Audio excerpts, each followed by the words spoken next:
citizens of Russia, dear veterans.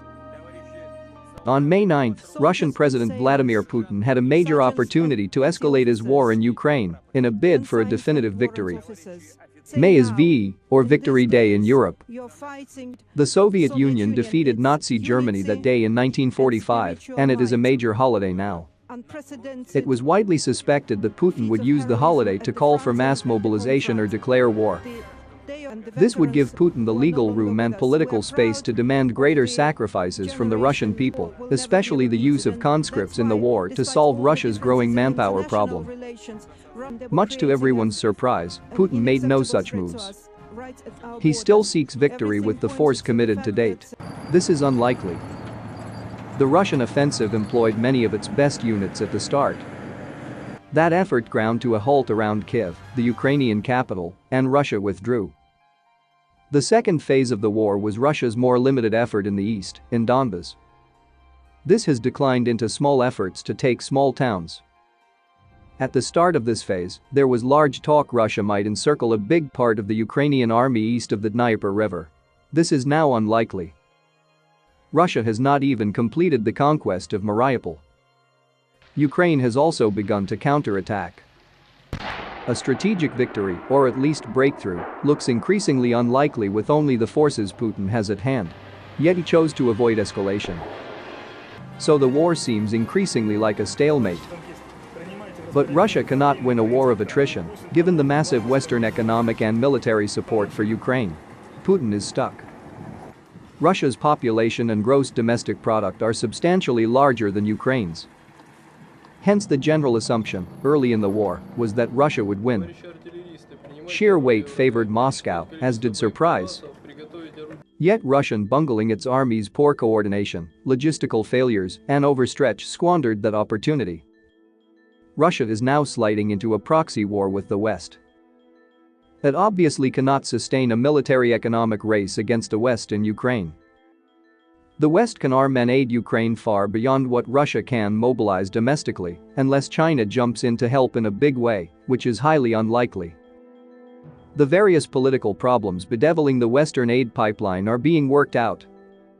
Russia will soon face a flood of high-end Western weapons. And the Ukrainians themselves will not surrender. They are deeply committed to fighting for their country. They are better led than the Russians. Their morale is high. The whole country is now mobilized. We hear stories about grandmothers making Molotov cocktails. If Putin drags this war on for years, the Ukrainians seem to be willing to do the same. Russia has seen this sort of conflict before when the Soviet military marched into Afghanistan in 1979 and soon found itself in an unwinnable quagmire against a tenacious foe unwilling to surrender and funded by outside powers. In that war, as in this one, Moscow faced the choice between slugging it out conventionally or a significant escalation bid to win. Unwilling to do that latter, it fought conventionally for a decade until it tried and gave up in 1989. In Ukraine, Putin could escalate with a weapon of mass destruction or mass mobilization at home. The first course risks NATO involvement and a slide toward wider, possibly nuclear conflict.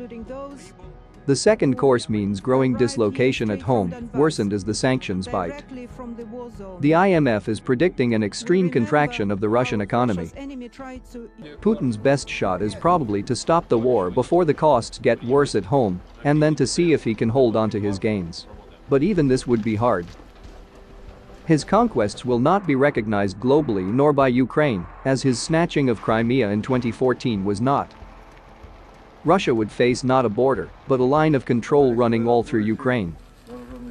Behind that line would be devastated, unproductive Ukrainian cities like Kherson, filled with unhappy, likely resistant Ukrainians. In front of it would be the Ukrainian army poking all along the frontier. So Putin cannot end the war. Ukraine will not just settle to be partially dismembered. And he cannot escalate because he fears NATO intervention and unrest at home. He is stuck in a quagmire, and it will only worsen as it did in Afghanistan.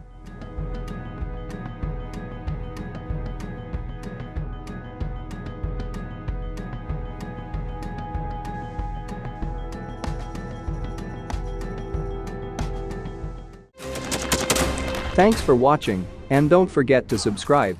Also, if you want to support Warthog Defense, please become our member and get early access to new videos, exclusive members-only videos, and become administrator in comment section. The membership link is in the description.